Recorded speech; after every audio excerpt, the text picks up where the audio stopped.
আসসালামু আলাইকুম, আমি তাহসিন রিয়াদ। আজকে চলে আসলাম নতুন আরেকটা ভিডিও নিয়ে। আজকে আমরা মূলত কথা বলবো তিনটা বিগিনার ক্যামেরা নিয়ে। বর্তমান সময়ে আপনারা যারা ফটোগ্রাফি শুরু করতে চাচ্ছেন, তারা কিন্তু অনেক সময় চিন্তিত থাকেন কোন ক্যামেরাটা কিনবেন, আসলে কোন ক্যামেরা আপনার জন্য কেনা দরকার, বা ক্যামেরার প্রাইস রেঞ্জ আসলে কেমন হয়ে থাকে।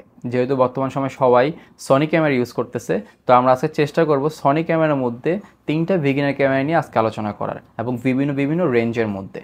তো চলুন ভিডিওটি শুরু করা যাক। আজকের এই ভিডিওতে আপনাদের প্রাইস এবং ইন্টেরিয়র সব আমরা দেখাবো। তো চলুন ডিসপ্লেতে চলে যাওয়া যাক। সো বিগিনার যারা ক্যামেরা কিনতে চাচ্ছেন তাদের জন্য কিন্তু বর্তমানে আমরা তিনটা ক্যামেরা দেখাবো। প্রথম যে ক্যামেরাটা আমাদের রয়েছে সেটা হলো সনি A6000, যেটা মিররলেস ক্যামেরা, এবং বর্তমানে এটার প্রাইস কিন্তু এক এক জায়গায় এক এক রকম। বাট নর্মালি এটার প্রাইস এক জায়গায় 44,000 টাকা, আর এক জায়গায় কিন্তু আমরা 39,500 টাকা দেখতে পারতেছি। তো মোটামুটি ধরা যায় এটা প্রাইস 40 থেকে 42,000 টাকার মধ্যেই হবে, যেহেতু প্রাইসটা ওঠানামা করে। আর এটা ডিটেলস যদি আমরা বলতে চাই, এটা ডিটেলস এর মধ্যে রয়েছে সেন্সর সাইজ হলো 24 মেগাপিক্সেলের সেন্সর সাইজ রয়েছে।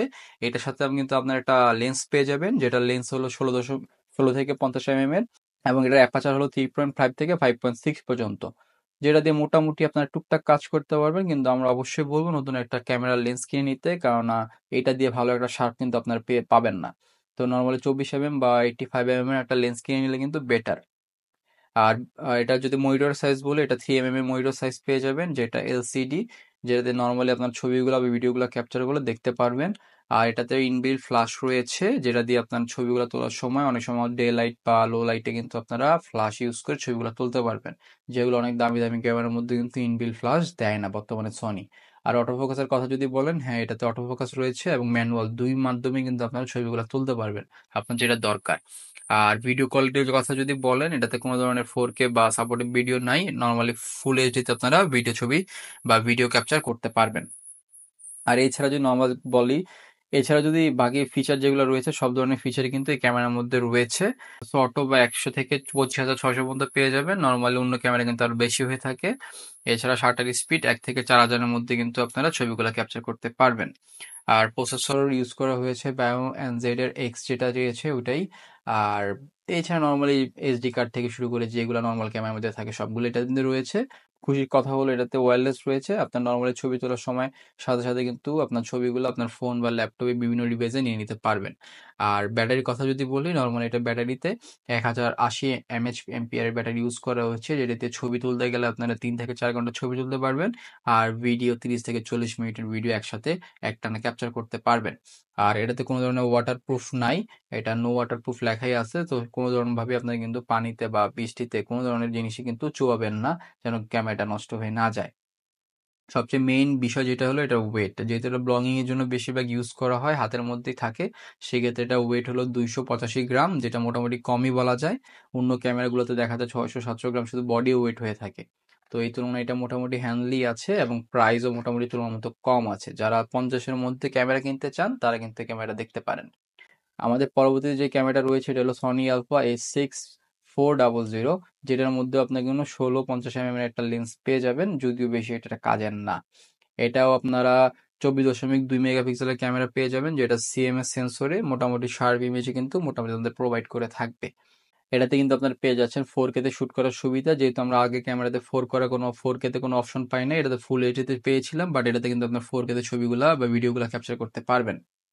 এটাতে কিন্তু আপনারা আইএসও 100 থেকে 32,000 পর্যন্ত নিতে পারবেন, যেটাতে কিন্তু আমরা 26,500 পর্যন্ত দেখেছিলাম। মোটামুটি এটা ভালো, এবং এক্সটেন্ড করতে পারবেন 100 থেকে প্রায় 1,02,400 পর্যন্ত, মানে এটা ম্যাসিভ। মোটামুটি প্রফেশনাল ক্যামেরাগুলোতে এরকমই হয়ে থাকে। এছাড়া বাকি সবকিছুই সেম। আর এটা ইন ডিটেলসটা কিন্তু এখানে ডিসক্রিপশনে সব লেখা আছে, এবং এটাতে কিন্তু আপনার যদি পালস ওয়ারেন্টির কথা বলেন, নর্মালি এটা 3 ইয়ার্স এর সার্ভিস ওয়ারেন্টির পাশাপাশি নো পার্টস ওয়ারেন্টি দেওয়া থাকে। তো আপনারা মোটামুটি যাদের বাজেট 1 লাখ টাকার মধ্যে, তারা কিন্তু এই ক্যামেরাটা দেখতে পারেন। এটা বর্তমান প্রাইস এখানে লেখা আছে 94,000 টাকা, আর রেগুলার প্রাইস 1,03,000 টাকা। তো ধরা যায় 1 লাখ টাকার মধ্যে এটা ওঠানামা করবে। এটা কিন্তু একটা ক্রপ বডি ক্যামেরা, বাট আমরা যদি ফুল ফ্রেমের দিকে চলে যাই, যারা বিগিনার্স ফুল ফ্রেম ক্যামেরাতে শুরু করতে চান এবং বাজেট মোটামুটি 1.5 লাখ টাকার মধ্যে, তারা কিন্তু এই ক্যামেরা দেখতে পারে। এই ক্যামেরার নাম কিন্তু সনি A7 III। অতীতে যখন আমরা আগে দেখতাম যারা ক্যানন ক্যামেরা ইউজ করেন, সবার কিন্তু ক্যানন 760 একটা ক্যামেরা থাকতো, বাট এখন বর্তমানে দেখা যায় ঘরে ঘরে কিন্তু সনি A7 III ক্যামেরাটা রয়েছে। যারা মোটামুটি সনি ক্যামেরা ইউজ করে মোটামুটি বাজেট রয়েছে তারা কিন্তু এই ক্যামেরাটা সবার আগে কিনে। এটার সবচেয়ে প্লাস পয়েন্ট হলো এটাতে 5x ইমেজ স্টেবিলাইজেশন রয়েছে। যারা হাতের মধ্যে রেখে ভিডিও করতে চান তারা কিন্তু এই ক্যামেরাটা দেখতে পারেন, কারণ অনেক সময় আমাদের হাতে গিম্বল থাকে না এবং ভিডিও করার সময় অনেক জিনিসটা লড়াচড়া করে এবং জিনিসটা শেকিং হয়। সো এই জিনিসটা ভালো, এর স্টেবিলাইজেশন রয়েছে ক্যামেরার মধ্যেই। আর এটা ক্যামেরা হলো 24.3 মেগাপিক্সেলের ক্যামেরা, যেটা সিএমএস সেন্সর দিয়ে ভালো ভালো ফুল ফ্রেমে ভালো ভালো ছবিগুলো তুলতে পারবেন আপনারা। আর এটার ইন ডিটেলস যদি আরেকটু আমরা কথা বলি, এটা ইন ডিটেলসের মধ্যে যেরকম আইএসও সেন্সিটিভিটি -3 থেকে 20 পর্যন্ত নিতে পারবেন। আরো বিভিন্ন ধরনের জিনিসগুলো এর মধ্যে রয়েছে। আফটার ফোকাস থেকে শুরু করে যে আফটার ফোকাস 30 mm পর্যন্ত দূর থেকে আফটার ফোকাস ভালোভাবে শার্প পাবেন, কতটুকু পাবেন না পাবেন সব ইন ডিটেলস এটার মধ্যে রয়েছে। আপনারা যারা যে ক্যামেরাটা কিনবেন তারা কিন্তু আগে ইন ডিটেলসটা দেখে নেবেন। শাটার স্পিডে যদি আমরা লক্ষ্য করি, এখানে 1 থেকে 8000 পর্যন্ত দেওয়া আছে। নর্মালি আমরা অন্য ক্যামেরাগুলো দেখেছি 1 থেকে 4000 পর্যন্ত দেওয়া ছিল। তো ভালো ভালো প্রফেশনাল ক্যামেরাগুলোতে কিন্তু এরকমই থাকে, 1 থেকে 8000 বা 10,000 থাকে, যার মাধ্যমে কিন্তু ডে লাইটে অনেক রোদের মধ্যে অনেক আলোর মধ্যে কিন্তু শাটার স্পিড কমিয়ে বাড়ে ভালো ছবি তো আপনারা তুলতে পারবেন।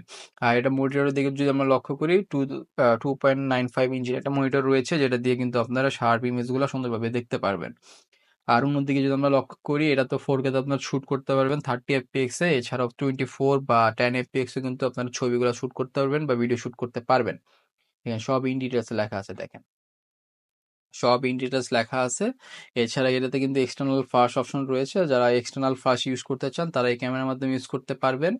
আর এটার বডি ওয়েটের কথা যদি আমরা বলি 650 গ্রাম, যেটা মোটামুটি অন্য ক্যামেরার তুলনায় একটু বেশি বলা যায়, বাট নর্মালি প্রফেশনাল ক্যামেরা করে এরকমই হয়ে থাকে 650 বা 800 গ্রাম বা 900 গ্রাম হয়ে থাকে শুধু বডি ওয়েট। সো এর পাশাপাশি যখন আপনারা লেন্স সেট করবেন বা বডির গার্ড ইউজ করবেন তখন দেখা যায় ওয়েটটা অনেকটাই বেশি হয়ে থাকে। এবং এটারও পুরো ইন ডিটেলসটা এখানে দেয়া আছে, আপনার ইন ডিটেলসটা পড়ে নেবেন যারা ক্যামেরাটা কিনতে চান। এবং ওয়ারেন্টির কথা যদি বলি, 3 বছরের সার্ভিস ওয়ারেন্টি রয়েছে এবং নো পার্টস ওয়ারেন্টি রয়েছে। কোনো ধরনের পার্টস সমস্যা হলে কিন্তু তারা প্রোভাইড করবে না। সো ভিউয়ার্স, অবশ্যই আমাদের কমেন্ট বক্সে আপনারা জানাবেন কোন বাজেটের কোন ক্যামেরা আপনারা কিনতে চাচ্ছেন। সো আপনাদের জন্য এই ভিডিওটা করা মূলত আপনারা যেই বাজেটের যেই ক্যামেরাটা কিনতে চান বা বর্তমান সময়ে 50,000 টাকার মধ্যে A6000 এবং 1 লাখ টাকার মধ্যে A6400 এবং 1.5 লাখ টাকার মধ্যে A73, এই তিনটা ক্যামেরা কিন্তু বর্তমান সময়ে বেস্ট বিগিনারদের জন্য। ভিউয়ার্স, আশা করি ভিডিওটি আপনাদের ভালো লেগেছে। তো আপনারা যারা ফটোগ্রাফি শুরু করতেছেন বা নতুন ক্যামেরা কিনতেছেন তারা অবশ্যই আমাদের কমেন্ট বক্সে জানাবেন কোন ক্যামেরাটা আপনারা কিনতে যাচ্ছেন। তো আজকের ভিডিও এই পর্যন্তই। ভালো থাকবেন, ভালো রাখবেন। আল্লাহ হাফেজ।